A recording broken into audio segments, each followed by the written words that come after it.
नमस्कार, आपके साथ मैं हूं चंदन भारद्वाज और आप इंडिया डेली लाइव देख रहे हैं। आइए नजर डालते हैं देश और दुनिया से जुड़ी तमाम बड़ी खबरों पर सुपरफास्ट अंदाज में हमारे इस बुलेटिन इंडिया 100 में। ईडी के समन पर पेशी से पहले हाईकोर्ट पहुंचे केजरीवाल। गिरफ्तार न करने के लिए केजरीवाल ने लगाई याचिका। मामले पर कोर्ट में हो रही है सुनवाई। ईडी ने कोर्ट में सौंपी केजरीवाल से जुड़ी फाइलें। केजरीवाल के खिलाफ पेश किए सबूत। दिल्ली शराब नीति को लेकर बीजेपी उपाध्यक्ष कपिल मिश्रा का बड़ा दावा। कैग रिपोर्ट का हवाला देकर कहा, 4 स्तर पर 2000 करोड़ का हुआ था घोटाला। अब तो यह स्पष्ट है केजरीवाल भ्रष्ट है। कांग्रेस के बैंक अकाउंट सीज के आरोप पर बीजेपी का पलटवार। कहा, राहुल गांधी लोकतंत्र का अपमान न करे। कांग्रेस का अकाउंट देश का अकाउंट कैसे? बीजेपी सांसद रविशंकर प्रसाद ने कहा, कांग्रेस ने देश को सिर्फ लूटा। राहुल का मार्केट लगातार गिर रहा है। कांग्रेस पार्टी सूखकर कांटा हो गई है। बीजेपी ने कांग्रेस पर बोला हमला। का कांग्रेस ने देश को गाली दी। हार की हताशा में बहाना ढूंढ रही है कांग्रेस। राहुल का अल्प ज्ञान उनकी समस्या। यूपी के डिप्टी सीएम केपी मौर्य का कांग्रेस पर हमला। कहा, कांग्रेस के राज में देश को झेलना पड़ सकता है आपातकाल और सत्ता से बाहर होने पर उसके हिसाब से देश में नहीं होता लोकतंत्र। खाता फ्रीज को लेकर सुप्रीम कोर्ट पहुंची कांग्रेस। सुप्रीम कोर्ट में अर्जी दायर कर की आईटी की कार्रवाई से राहत की मांग। दिल्ली में कांग्रेस ने बीजेपी को घेरा। का कांग्रेस के खाते किए गए फ्रीज। चुनावी बॉन्ड से बीजेपी ने भरा अपना खजाना। सत्ताधारी अपना खतरनाक खेल खेला। खड़गे ने कहा, हमारा खाता बंद हुआ ताकि हम बराबरी से चुनाव न लड़ सके। निष्पक्ष चुनाव लोकतंत्र के लिए जरूरी। सभी के पास है चुनावी संसाधन। सोनिया गांधी ने भी बीजेपी पर बोला हमला। का कांग्रेस को आर्थिक तौर पर कमजोर करना चाहते हैं मोदी। इलेक्टोरल बॉन्ड का कांग्रेस ही नहीं लोकतंत्र पर भी पड़ रहा है असर। राहुल गांधी का बीजेपी पर प्रहार। का हमारी असुर शक्ति से हो रही है लड़ाई। बीजेपी को बताया नफरत भरी असुर शक्ति। विकसित भारत वाले व्हाट्सएप मैसेज भेजने पर चुनाव आयोग ने लगाई रोक। कहा, आदर्श आचार संहिता लागू होने के बाद नहीं भेजे जा सकते ऐसे मैसेज। कांग्रेस की तीसरी लिस्ट जल्द हो सकती है जारी। राजस्थान, महाराष्ट्र समेत कई राज्यों के उम्मीदवारों के नामों पर लगी मोहर। कांग्रेस की तीसरी लिस्ट में गुजरात की 15 सीटों पर उम्मीदवारों के नाम तय। महाराष्ट्र और राजस्थान की 7-7 सीटों पर नाम फाइनल। कांग्रेस की लिस्ट में पूर्व गृह मंत्री सुशील कुमार शिंदे की बेटी का टिकट तय। महाराष्ट्र के शोलापुर से हो सकती है उम्मीदवार। कांग्रेस ने अरुणाचल प्रदेश के विधानसभा चुनाव के लिए उम्मीदवारों की पहली लिस्ट की जारी। 34 प्रत्याशियों के नामों का किया ऐलान। कांग्रेस नेता आनंद शर्मा ने खड़गे को लिखा पत्र। जातीय जनगणना को बताया इंदिरा और राजीव की विरासत का अनादर। चुनाव से पहले कांग्रेस को झटका। कमलनाथ के करीबी दीपक सक्सेना ने दिया इस्तीफा। बीजेपी में हो सकते हैं शामिल। दिल्ली में कांग्रेस सीईसी की बैठक के बाद बोले सचिन पायलट। कहा, सभी सीटों पर हुई चर्चा। साफ सभी और अच्छी जमीनी स्तर पर पकड़ करने वालों का चयन। दिल्ली में केंद्रीय चुनाव समिति की बैठक के बाद बोले महाराष्ट्र कांग्रेस अध्यक्ष नाना पटोले। कहा, शरद पवार और उद्धव ठाकरे से चर्चा के बाद नामों का करेंगे ऐलान। महाराष्ट्र के उम्मीदवारों की लिस्ट की घोषणा पर बोले कांग्रेस नेता रमेश चंथलिया। कहा, हम कुछ सीटों पर उम्मीदवारों की करने जा रहे हैं घोषणा। महाराष्ट्र में सीट शेयरिंग पर बोले deputy CM Devendra Fadnavis. Meeting में हमने 80% ले लिया है फैसला। जल्द सीटों पर लिया जाएगा फैसला। आज महाविकास आघाड़ी में सीट बंटवारे पर लग सकती है मोहर। उद्धव ठाकरे, शरद पवार और नाना पटोले की मुंबई में बैठक। महाराष्ट्र में सीट शेयरिंग पर बोले संजय राउत। भिवंडी में कांग्रेस और एनसीपी शरद गुट पार्टी लड़ना चाहती है चुनाव। सीट शेयरिंग को लेकर पार्टियों के बीच चल रही है चर्चा।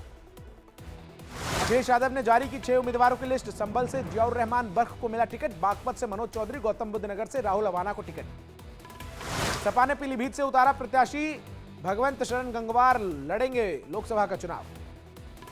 बिजनौर से चंद्रशेखर आजाद ने फाइल किया नॉमिनेशन। बीजेपी पर निशाना साधते हुए बताया चंदा लेने वाली सरकार। नामांकन से पहले बीजेपी प्रत्याशी जितेंद्र सिंह ने की पूजा। उधमपुर लोकसभा सीट से हैं बीजेपी प्रत्याशी। जीतन राम मांझी बिहार के गया से लड़ेंगे चुनाव। होली के बाद दाखिल कर सकते हैं नामांकन। दक्षिण भारत की सीटों को लेकर बीजेपी में मंथन का दौर जारी। आज फिर बीजेपी कोर कमेटी की होगी बैठक। बीजेपी ने दक्षिण भारत में 60 से 70 सीटों को जीतने का बनाया लक्ष्य। प्रधानमंत्री मोदी से लेकर बीजेपी के दिग्गज नेता लगातार साउथ इंडिया का कर रहे हैं दौरा। स्वामी प्रसाद मौर्य की बेटी और बीजेपी सांसद संघमित्रा मौर्य समाजवादी पार्टी में हो सकती है शामिल। अखिलेश यादव से की मुलाकात। पैदल मार्च पर निकले त्रिपुरा के मुख्यमंत्री माणिक शाह। अगरतला में घर घर जाकर जनता से की मुलाकात। मध्य प्रदेश के पूर्व गृह मंत्री नरोत्तम मिश्रा का राहुल गांधी पर तंज। कहा, जहां से जाती है राहुल की यात्रा वहां मच जाती है भगदड़। ट्रेन में सवार होकर लाडली बहनों से मिले शिवराज सिंह चौहान। कार्यकर्ताओं ने माला पहनाकर किया स्वागत। मध्य प्रदेश में भोजशाला का एएसआई सर्वे कल से होगा शुरू। इंदौर हाईकोर्ट के आदेश के बाद एएसआई करेगी सर्वे। प्रधानमंत्री पर विवादित टिप्पणी को लेकर शिवसेना उद्धव गुट सांसद संजय राउत की सफाई। कहा, मैंने कहा था औरंगजेब का रवैया नहीं चलेगा, लेकिन विपक्ष को गाली देना प्रधानमंत्री का धंधा। प्रधानमंत्री की औरंगजेब से तुलना करने पर बीजेपी नेता किरीट सोमैया का संजय राउत पर हमला। कहा, एनडीए को 400 पार देकर जनता देगी जवाब। संजय राउत के विवादित बयान पर बीजेपी का पलटवार। कहा, देश की जनता देगी ऐसे हमलों का मुंहतोड़ जवाब। प्रधानमंत्री मोदी पर संजय राउत के बयान के बाद बढ़ा बवाल। एनसीपी नेता उमेश पाटिल ने कहा, संजय राउत के खिलाफ हो देशद्रोह का केस। नागपुर में केंद्रीय मंत्री अर्जुन मुंडा 2024 में बीजेपी की जीत का किया दावा। कहा, मोदी की गारंटी के चलते एक बार फिर बहुमत से जीतेगी सरकार। पंजाब के मुख्यमंत्री भगवंत मान ने सिंगर सुखविंदर सिंह और गीतकार बाबू सिंह के साथ गाया गाना। वीडियो सोशल मीडिया पर वायरल। बीजेपी प्रत्याशी संगम लाल गुप्ता ने टेरर फंडिंग के आरोपी का किया स्वागत। बीजेपी का भगवा गमछा पहनाते हुए फोटो हुई वायरल। मुरादाबाद में लोकसभा चुनाव को लेकर बोले पंडित धीरेन्द्र शास्त्री का, लोकसभा चुनाव में राष्ट्र और राम हित में करें मतदान। बाबा धीरेन्द्र शास्त्री ने लोगों से की ज्यादा से ज्यादा वोट करने की अपील। कहा, सनातन धर्म के विरोधियों की बननी चाहिए चटनी। पश्चिम बंगाल के बहरामपुर में तृणमूल कांग्रेस के उम्मीदवार यूसुफ पठान का बयान। कहा, कोलकाता वापस आकर बहुत अच्छा लग रहा है। सीट बंटवारे पर तेज प्रताप सिंह का बयान। कहा, सीट बंटवारे को लेकर एनडीए को चिंता करने की जरूरत नहीं, उनको पब्लिक सिखाएगी सबक। नवादा में बिहार के बाहुबली अशोक महतो ने 60 की उम्र में रचाई शादी। आरजेडी के टिकट पर पत्नी को लोकसभा चुनाव लड़ाने की अटकलें। पटना में बीजेपी और जेडीयू दफ्तर के बाहर छात्रों का जोरदार प्रदर्शन। शिक्षा विभाग के आदेश के खिलाफ प्रदर्शन। पुलिस और छात्रों के बीच हुई हाथापाई।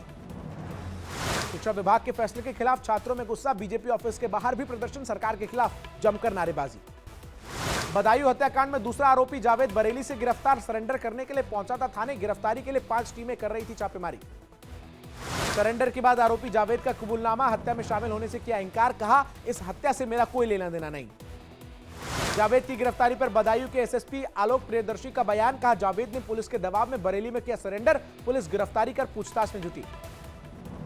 बदायूं डबल मर्डर केस के आरोपी साजिद के एनकाउंटर की होगी मजिस्ट्रियल जांच। डीएम ने दिया आदेश, 15 दिनों में सौंपनी होगी रिपोर्ट। बदायूं में 2 भाइयों की हत्या पर बसपा सुप्रीमो मायावती ने जताया दुख। एक्स पर पोस्ट कर लिखा, चुनाव के समय में कानून व्यवस्था न बिगड़े, इसके लिए सख्त कार्रवाई है जरूरी। असम में आईएसआईएस के 2 नेताओं की गिरफ्तारी पर बोले मुख्यमंत्री हिमंता बिस्वा शर्मा। प्रधानमंत्री मोदी के नेतृत्व में कट्टरपंथियों के खिलाफ जारी रखेंगे अपनी लड़ाई। देश की धरती से आतंकवाद को करेंगे खत्म। असम से गिरफ्तार आईएसआईएस आतंकी का अलीगढ़ कनेक्शन आया सामने। अलीगढ़ मॉड्यूल के व्हाट्सएप ग्रुप से जुड़ा था हाशिम फारूकी। आईएसआईएस आतंकी हारिस फारूकी को लेकर देहरादून के एसएसपी का बयान। का अलीगढ़ यूनिवर्सिटी जाने के बाद परिवार के टच में नहीं था हारिस। देहरादून पुलिस आतंकी के घर वालों पर बनाए हुए नजर। गाजियाबाद के सीमेंट और स्क्रैप के कारोबारी विनय के घर इनकम टैक्स की छापेमारी। प्राइवेट जेट में बर्थडे पार्टी के बाद इनकम टैक्स की टीम ने मारी रेड। सूत्रों के मुताबिक भारी मात्रा में कैश और डॉक्यूमेंट्स बरामद।